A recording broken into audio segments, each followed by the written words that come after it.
ربش روحلی صدری ویسرلی امری وحلل عقدۃ من لسانی یفقہوا قولی۔ اللہم علمنا بما ینفعنا وانفعنا بما علمتنا۔ السلام علیکم ورحمۃ اللہ وبرکاتہ۔ سامعین اکرام، شب قدر یہ اللہ سبحانہ و تعالیٰ کی طرف سے ایک عظیم تحفہ ہے، اور اس کی اہمیت اللہ سبحانہ و تعالیٰ خود اپنی کتاب میں ظاہر کرتے ہیں۔ اِنَّا أَنزَلْنَاهُ فِي لَيْلَةِ الْقَدْرِ، ہم نے قرآن کو لیلۃ القدر میں نازل کیا۔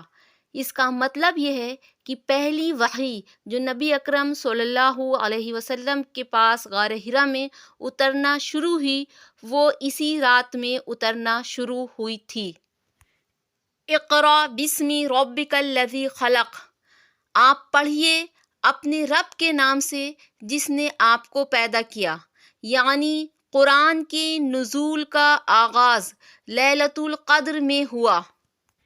ایک سوال جو ہم سب کے ذہنوں میں اٹھتا ہے وہ یہ ہے کہ لیلۃ القدر کی تاریخ کو مقرر کیوں نہیں کیا گیا، اس کی تاریخ کو پوشیدہ کیوں رکھا گیا، اس میں اللہ سبحانہ و تعالیٰ کی کیا حکمت ہے؟ تو میں اس پر روشنی ڈالتے ہوئے یہ بیان کرتی ہوں کہ اس میں اللہ تعالیٰ کی رحمت چھپی ہوئی ہے۔ سب سے بڑی رحمت یہ ہے اللہ تعالیٰ کی کہ اللہ تعالیٰ اگر اس کی تاریخ کو ظاہر کر دیتا اور ظاہر کرنے کے بعد کوئی انسان اس میں عبادت کرنے سے غفلت برتتا، تو جس طرح سے اس رات کی عبادت کا ثواب 1000 مہینوں سے بہتر قرار دیا گیا ہے، اسی طرح سے اس رات میں غفلت برتنے کا عذاب بھی بہت زیادہ ہوتا۔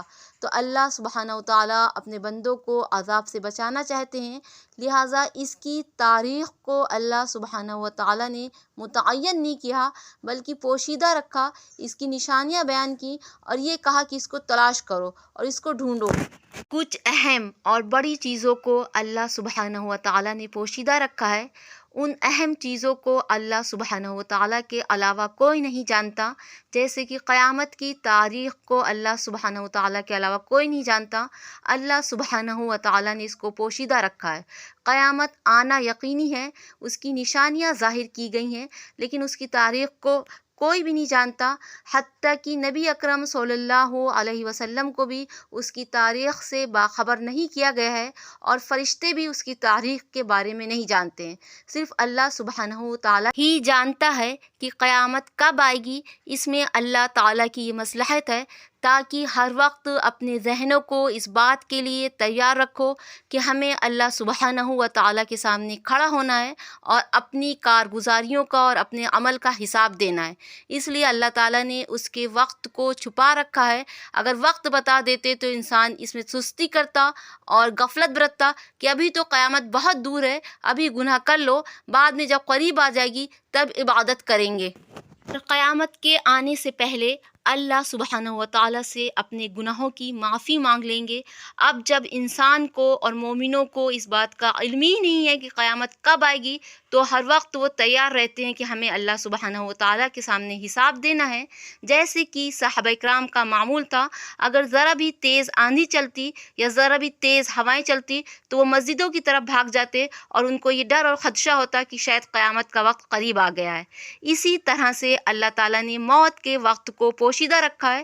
کوئی بھی نہیں جانتا کہ مرنے کا وقت کب ہے، کیونکہ ہر وقت موت کا خدشہ بنا ہوا ہے کہ کسی صبح کو اور کسی شام کو اور کسی دوپہر کو اور کسی لمحے اور کسی سیکنڈ ہم کو اللہ تعالیٰ کی طرف سے دعوت نامہ مل سکتا ہے کہ چلو اللہ کے دربار میں اور اپنی کارگزاریوں کا حساب دو۔ تو جب انسان کے اندر یہ خوف ہوگا تو وہ ہر وقت نیک کام کرتا ہی رہے گا۔ اس لیے اللہ تعالیٰ نے اہم چیزوں کی تاریخ کو پوشیدہ کر رکھا ہے۔ انہی اہم چیزوں میں سے ایک شب قدر ہے، اور اللہ سبحانہ و تعالیٰ نے شب قدر کی تاریخ کو بھی اسی مصلحت کے تحت پوشیدہ کر رکھا ہے۔ اور ہم کو حکم دیا گیا ہے کہ شب قدر کو تلاش کرو، ڈھونڈو اور راتوں کو جاگو اور اس کو حاصل کرنے کے لیے مجاہدہ کرو، کوشش کرو، کیونکہ بہت عظیم چیز ہے۔ تو ہمیں اللہ کے حکم پر عمل کرتے ہوئے اس کو تلاش کرنا ہے اور اس کی تیاری شروع کرنا ہے، کیونکہ یہ ایک عظیم چیز ہے۔ جب کوئی عظیم جشن یا کوئی عظیم سیلیبریشن ہمارے گھر میں ہوتا ہے تو ہم پہلے سے تیاری شروع کر دیتے ہیں، اور یہ اللہ کی طرف سے ایک عظیم تحفہ ہے۔ تو ہم ہم پر لازم ہے کہ ہم اس کی پہلے سے تیاری شروع کریں۔ ہم جب اس کی تیاری شروع کرنے کا ارادہ کریں گے تو اس کی تیاری کیسے شروع کریں گے؟ سب سے پہلی بات ہم پر لازم ہے کہ اس کی تیاری کرنے کے لیے ہم اللہ سبحانہ و تعالیٰ سے دعا کریں۔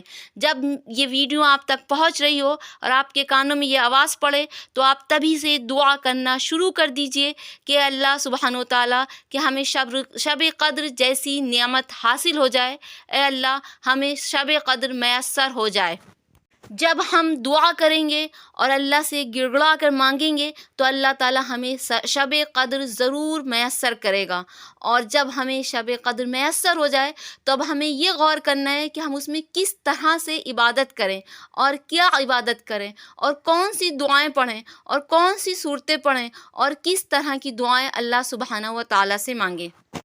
بخاری کی حدیث ہے، نبی اکرم صلی اللہ علیہ وسلم نے فرمایا، من قام لیلۃ القدر ایمانا واحتسابا غفر له ما تقدم من ذنبہ، یعنی جو لیلۃ القدر کو کھڑا ہوا اللہ کی عبادت کرنے کے لیے ایمان اور ثواب حاصل کرنے کی غرض سے تو اس کے پہلے کے تمام گناہ معاف کر دیے جاتے ہیں۔ حدیث میں قامہ کا لفظ آیا ہے۔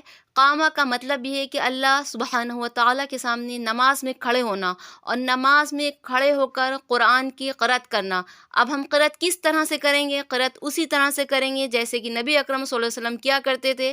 آپ صلی اللہ علیہ وسلم جب نماز کی نیت باندھتے اور قرآن کی تلاوت کرتے تو ایک آیت کو بار بار پڑھتے رہتے اور روتے رہتے۔ تو ہمیں نبی کی اسی سنت پر عمل کرنا ہے۔ ہمیں اگر چھوٹی سے چھوٹی کوئی آیت یاد ہوگی تو اس سورت اور اس آیت کو ہم اس تصور کے ساتھ پڑھیں گے گویا کہ ہم اللہ سبحانہ و تعالیٰ سے باتیں کر رہے ہیں، کیونکہ نماز پڑھنے والا وہ اپنے رب سے گفتگو کرتا ہے۔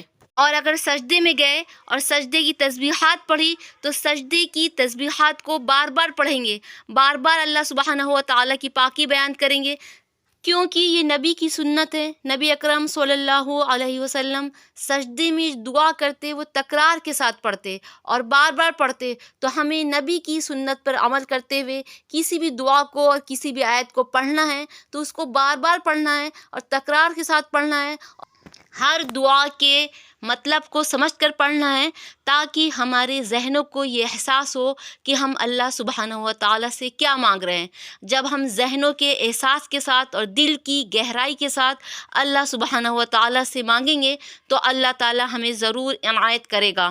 اگر ہم شب قدر کی رات میں قرآن کی تلاوت کریں تو قرآن کی تلاوت ترجمے کے ساتھ پڑھیں اور ایک آیت کو بار بار پڑھیں تاکہ اس کا مطلب ہمارے دل میں اترے اور اس آیت کا نور ہمارے سینوں میں اترے اور ہم اللہ کے پیغام کو سمجھیں کہ اللہ سبحانہ و تعالیٰ ہم سے کیا کہہ رہا ہے اور اللہ تعالیٰ کو ہم سے کیا مطلوب ہے۔ آنے والی شب قدر کی عبادت ہماری زندگیوں کے مقصد کو تبدیل کرنے کا ذریعہ بن جائے، لہٰذا عبادت کریں لیکن عبادت دل کی گہرائیوں کے ساتھ کریں۔ قرآنی دعائیں پڑھیں، مسنون دعائیں پڑھیں، لیکن دعائیں تکرار کے ساتھ پڑھیں۔ اسے آخری عشرے کی تیاری کرنا شروع کر دیں۔ اللہ تعالی ہمیں اور آپ کو لیلۃ القدر نصیب فرمائے اور لیلۃ القدر میں مقبول عبادت کی توفیق عطا فرمائے۔ وما علینا الا البلاغ، والسلام۔